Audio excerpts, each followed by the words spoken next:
to the Passive Hang. This is episode 33, and I've got Antonio Torres on the podcast who runs the Tao Way. What have you sought out, or what have you learned during your time over in China? So the main thing that I studied there was Kung Fu, and I went to Hubei province, which is basically in the middle of China. And there's a mountain there called the Wudang Mountain, and that's where you study Kung Fu. The way that they teach in China and the way that they teach in, for example, America is very different. They are very straightforward. They kind of throw you in the fire and watch you burn and see if you come back. They don't sugarcoat anything. In America, we want this from point A to point Z. We have everything in between. But in China, you go straight to point X, and they see, are you going to survive or not? In some capacity, I like that idea, but I don't always teach like that. With these martial arts schools, I'm guessing when you go there, there are actually like a lot of great practitioners, right? Even though they might just show point X. The ones that have stayed for a year, 2 years, they are amazing, and they've only been practicing for a year or two. But you have to also think they're practicing 8 hours a day every single day. So it's different than if we're taking jujitsu 5 times a week for an hour. It's going to be very easy for you to burn out mentally and physically. So you really have to be on top of your recovery, and you have to really be asking your teachers all of the questions when you're there. And that's what I saw. The long-term students, they ask the questions, they do the work, they get there early, they're not late, they eat well, they sleep well, and they're able to recover very well. In America, especially, I think a lot of people have this like Kung Fu dream where they want to go off to China or train in a different country, and they want to really dedicate themselves and train 8 hours a day and eat the local food and don't eat sugar, don't eat processed foods. And then when they get there, they realize, this is hard, I don't want to do this anymore. And that's what I found when I went there. And the coaches and the teachers also vocalized this. They said, we have a lot of students come thinking that this is one thing, and they start training and they realize, hey, this is hard. Maybe I get injured. I don't want to wake up at 5. I want to skip this hour meditation. And then they just stop. And they originally wanted to train for 1 year. They leave after a month. How about your practice at the moment? What does it sort of look like? And what keeps you going? Like, what are you searching for in your practice? That's a good question. I'll start with the easier one, which is what I'm doing. I'm under Ido Portal right now on his online coaching, and I train about 5 to 6 hours a day, 6 days a week. So I have one rest day where it allows me to play. The most amount of time is spent on internal practices right now with something that you may have heard of called water quality. I'm spending a lot of time with water quality, but I'm also spending a lot of time with environmental practices, similar to parkour, balancing on rails, climb ups on walls, jumping. What are you searching for in your practice? I don't know. The original reason I came into, I guess, the movement world was to learn how to do a one-arm handstand, was to learn how to do a one-arm chin-up, was to learn how to do handstand push-ups. And after I got there, I was kind of left, well, what now? I could do a longer one-arm handstand hold. I could learn more shapes. I could learn a different arm position. I could get stronger. I could do more one-arm chin-ups. I could do more handstand push-ups. But it just seemed like a line that I did not want to take. And then I started to reach out to see what I really wanted. And I think that's when I went to go study Kung Fu and really see, okay, I'm not strength training the way that I was. I'm doing no hand balancing work, yet I'm able to train 8 hours a day. And that was something that really, I don't want to say changed my mind, but the majority of my time at that time was hand balancing, strength work, mobility. And then I go to doing none of that and just training Kung Fu. And then I see this whole different side of, wow, there's a lot that I can go into. And I have this short amount of time in my life to really dedicate the time. So let's see what I can learn. And it didn't necessarily have to be Kung Fu. I knew I needed to learn something. I didn't want to continue to get stronger and longer hand balancing holds, which is, there's nothing wrong with that. There's a lot to benefit from that as well. But I wanted to have more options. It's sounding like you have this curiosity, right, to look beyond maybe just going like complexity through intensity, but from that broader perspective, which I think draws in a lot of people looking into this movement culture business that is now growing. I wanted to ask about from the student side, because you mentioned you do like quite a lot of online coaching now and then in person. When students come to you, like, how do they express what they're looking for in their practice and their goals? What do you normally hear?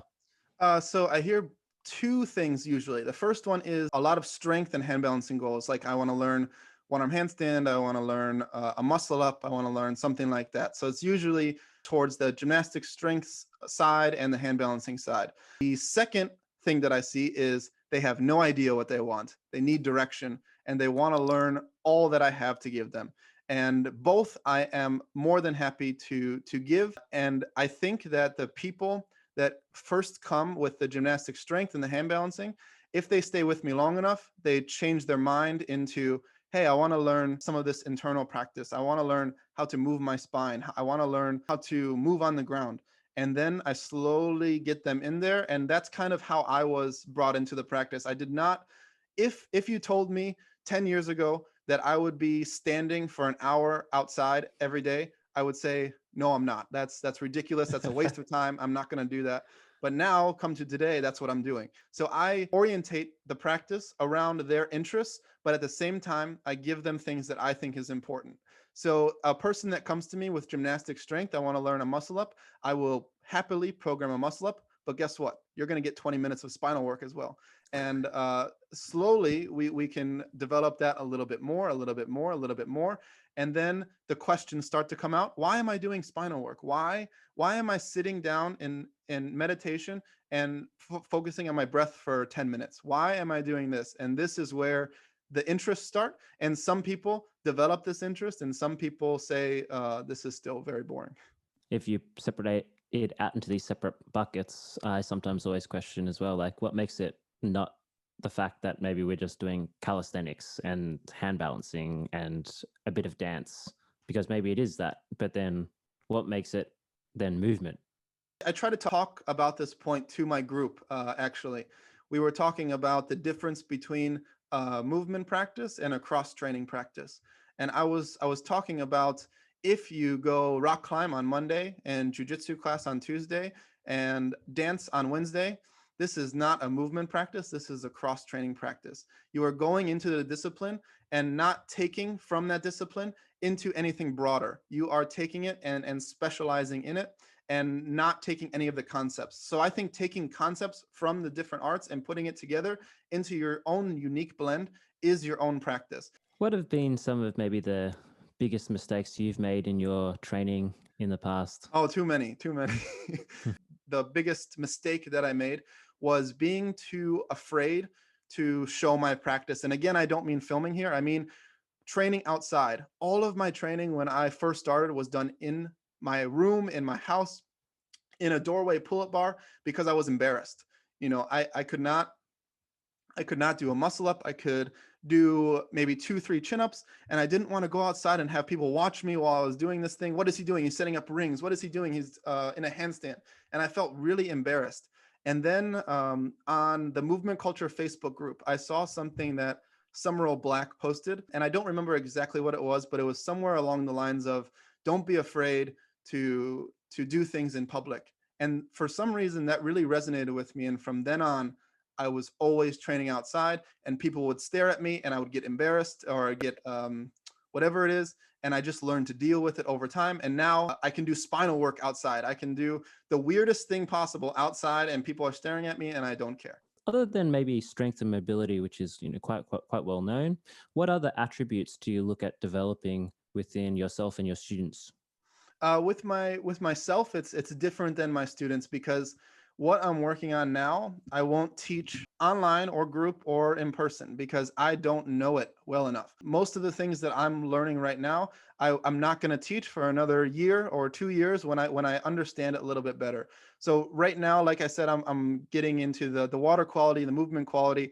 I'm doing some parkour practices and rail work. I'm having a lot of enjoyment here. With my students, beyond the strength, the mobility, and the hand balancing, we're also doing locomotion, and we're also doing spine work as well, and meditation. Those are the 6 areas I would say that I teach the vast majority of people.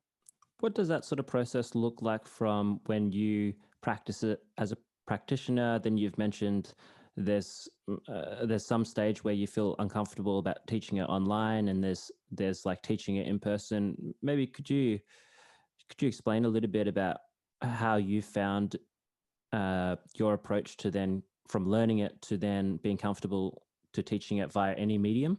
Yeah, there's no real good answer here. For me, I'm never satisfied with where I'm at. Maybe I'm happy with the process, but I'm not satisfied. So I need to go through the process myself in order to teach it. So I can already have gone through all the difficulties that my students will probably go through, and I can get around that. So that's kind of the line that I see in the amount of time spent, the amount of things that I've learned, the amount of questions that have been answered, and the amount of difficulties that I've had. If I get that to a good level, then I'm comfortable teaching it. And I will always start by teaching it in person, seeing where it goes wrong, where it goes right, and then I will teach it online. Maybe can you bring us through from the earlier years as well? I found Ito maybe 2010, around that era, and I just found his YouTube videos online and I was amazed at what I saw. And I tried to find as much information as possible during that time. During that time, I had zero money. I couldn't afford to go to a workshop. I couldn't afford to do his internship or online coaching or anything. So I just went on the free resources like his Facebook page, his blog, and I read everything multiple times and tried to not only read it but do it. So I would take what he was saying and I would implement it. And I think that's the best thing that you can do if you are someone that does not have enough money to go learn from him, because it is expensive. And I realize that not everybody, especially if you're younger, has that disposable income that you can learn in that way. There's a lot of good resources. So you can go to his old blog, his Facebook, his new website, and you can learn a lot. And then about 4 years after that, I saved just enough money, like literally just enough to go to my first workshop, Movement X in New York, and that blew me out of the water. I thought at that time that I was very good. I could do a muscle up. I could do a tuck back lever. I could do a 30-second handstand. So I was the man. And I thought I was the man. And then I go there and I see what Johnny Sapinoso can do, what Odelia Goldschmidt can do. And I was blown away with not only their physical abilities, but the way that they relayed information and the way that they taught. I had never been exposed to such great teachers ever in my life. And after that day, I really tried to dive in. Again, I used all my money to go to the workshop, so I couldn't afford anything else, and I was poor for the next year. But I made it work, and I saved again. And then I went to my second workshop in 2016, which was the core set, and that one was in Philadelphia in the United States. And again, blown away with the concept, and loved every moment of it. And then I got deeper and deeper. I went to Boulder Movement Collective, which is now called Ape Company, and learned from Matt Bernstein just for a week, and Zach Feiner for a week, and was blown away with the way that they're able to relay information and how big the community got over there. And now it's even bigger.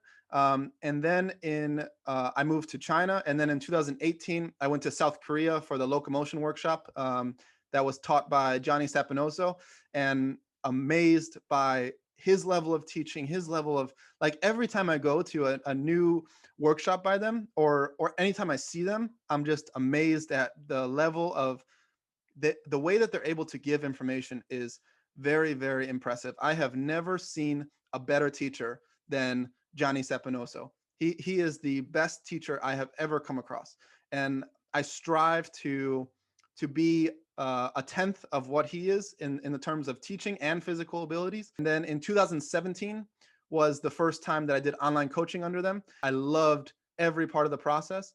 The most difficult thing at that time was I was moving to China right when I started online coaching, pretty much.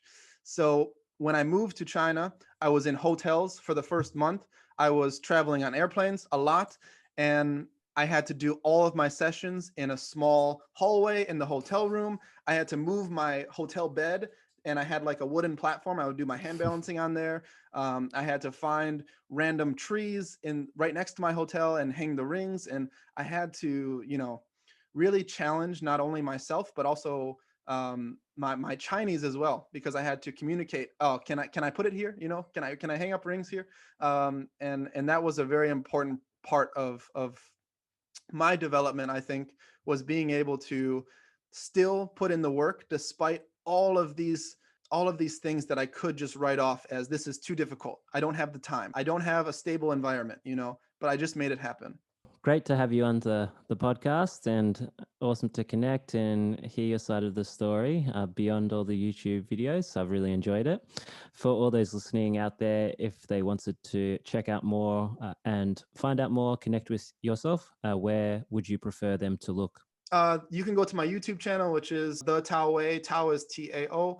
I also have a website which is taowaymove.com. And if you want to contact me, you can contact me at info@taowaymove.com. I appreciate you sharing your time here today, Antonio. And I look forward to seeing your movements, especially in the near future. Yes, thank you for having me on. It was a pleasure.